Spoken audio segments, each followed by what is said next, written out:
Assalamualaikum warahmatullahi wabarakatuh. Selamat pagi anak-anak. Hari ini kita akan belajar pembelajaran tematik. Pada pembelajaran tematik kali ini kita masuk pembelajaran 5. Di sini Ustazah akan menjelaskan tentang menuliskan ciri-ciri benda hasil pengamatan. Setiap hari banyak benda yang kita gunakan. Bentuk dan kegunaannya sangat bermacam-macam. Kamu dapat mengamati untuk mengetahuinya, lalu menuliskan hasil pengamatan tersebut. Mari ingat kembali cara menuliskan hasil pengamatan. Simaklah cerita yang disampaikan gurumu, kemudian catatlah isi cerita yang kamu temukan. Perhatikan gambar tersebut. Pada gambar tersebut, yaitu adalah bermain estafet bola. Siswa sedang bermain estafet bola dengan meliukkan badannya ke arah samping kiri. Tim terdiri atas 2 tim. Mereka berbaris dari kiri ke kanan. Bola dipegang dengan 2 tangan di atas kepala seperti ini dengan tangan yang lurus. Kemudian badan diliukkan ke kiri untuk memberikan bola kepada teman satu tim. Teman satu tim menerima bola dengan meliukkan badannya ke arah teman di sebelah kanan. Mereka tidak boleh memutar badan. Hal ini dilakukan sampai bola di tempat paling kiri. Teman paling kiri kembali meliukkan badannya dan mengoper bola ke arah kanan menuju tempat semula. Tim yang paling cepat akan menang. Benny adalah ketua tim. Ia berdiri di depan. Bola sedang dipegang Benny. Tim lain dipimpin oleh Edo. Edo baru saja memberikan bola ke teman di samping kirinya. Namun, tim Edo terlalu tergesa-gesa sehingga bolanya terjatuh. Mereka harus mengulang lagi, sedangkan tim Benny melakukan dengan konsentrasi dan cepat. Mereka berhasil dan menang. Nah, dari cerita tersebut, kalian bisa menemukan sebuah informasi. Kalian catat apa yang sedang dilakukan dan dari cerita Ustazah. Yang selanjutnya yaitu menyebutkan hal yang harus dilakukan atau tidak boleh dilakukan di tempat wisata dan di rumah. Di tempat wisata terdapat hal yang harus dilakukan atau tidak boleh dilakukan. Hal yang harus dilakukan atau tidak boleh dilakukan disebut adalah aturan. Aturan dibuat agar semua pengunjung wisata merasa nyaman dan tenang. Perhatikan hal-hal atau contoh hal yang harus dilakukan di tempat wisata. Yang pertama, membuang sampah di tempat wisata. Itu adalah hal yang harus dilakukan. Yang kedua, menjaga kebersihan tempat wisata. Contoh hal yang tidak boleh dilakukan di tempat wisata. Yang pertama, menginjak rumput dan memetik tanaman. Yang kedua, membuang sampah di sembarang tempat. Contoh hal yang harus dilakukan di rumah. Yang pertama, menjaga kebersihan. Yang kedua, membantu ibu membersihkan rumah. Dan contoh hal yang tidak boleh dilakukan di rumah adalah yang pertama, meletakkan sepatu tidak di rak sepatu. Yang kedua, membuang sampah sembarangan. Nah, itu semuanya adalah contoh dari apa yang harus dilakukan atau tidak dilakukan di tempat wisata ataupun di rumah.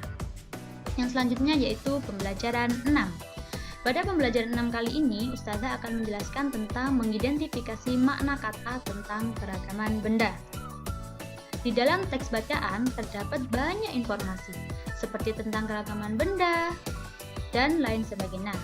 Jika terdapat kata-kata yang tidak diketahui, makna atau artinya, tanyakanlah pada gurumu atau diskusikan dengan temanmu. Kamu juga dapat mencari makna kata dari Kamus Bahasa Indonesia. Setelah mengetahui makna kata, kamu bisa membuat kalimat menggunakan kata tersebut, seperti pada pembelajaran sebelumnya. Perhatikan bacaan tersebut. Menunggangi gajah. Di kebun binatang Ragunan, Benny ingin menunggangi gajah. Ia bersama guru dan teman lainnya membayar sewa naik gajah. Mereka dipandu oleh pemandu di kebun binatang, khususnya yang bertugas mengurus gajah. Benny berhati-hati menaiki gajah. Langkah menaiki gajah yaitu siapkan gajah dalam posisi kaki menekuk. Gajah akan menekukkan kakinya setelah mendengarkan aba-aba dari pemandu. Pemandu pertama kali menaiki gajah. Penumpangnya akan dibantu menaiki gajah oleh pemandu tersebut. Setelah kaki gajah ditekuk, penumpang langsung menaikinya. Gajah akan berdiri setelah diberi aba-aba oleh pemandu. Caranya dengan menepuk kaki pemandu itulah sendiri kepada gajah. Gajah mengangkat kakinya tanpa merundukkan badan. Setelah berdiri, pemandu kembali menepuk kakinya dan gajah mulai berjalan. Saat berjalan akan terasa sedikit oleng, tetapi lama-kelamaan akan terbiasa. Dari bacaan tersebut, anak-anak dapat mencari kata yang tidak kalian ketahui. Kemudian cari artinya pada Kamus Bahasa Indonesia di modul yang sudah Ustazah bagikan. Yang selanjutnya, Ustazah akan menyebutkan manfaat mematuhi aturan dan akibat tidak mematuhi aturan di tempat wisata dan di rumah. Di tempat wisata, kita harus mematuhi aturan. Aturan di tempat wisata bermanfaat untuk menjaga keselamatan dan kenyamanan semua pengunjung. Tidak hanya di tempat wisata, kita juga harus mematuhi aturan di rumah. Aturan dibuat agar suasana menjadi nyaman dan tenang. Nah, jadi anak-anak harus mematuhi aturan karena mematuhi aturan adalah salah satu contoh perilaku yang baik dan akan bermanfaat bagi kita sendiri dan semua orang yang ada di sekitar kita. Nah, selanjutnya Ustazah akan menjelaskan tentang menentukan hasil bilangan atau hasil pembagian 3 bilangan. Mari kita ingat kembali cara melakukan pembagian 3 bilangan. Pembagian 3 bilangan dikerjakan berurutan dari kiri. Perhatikan contoh berikut.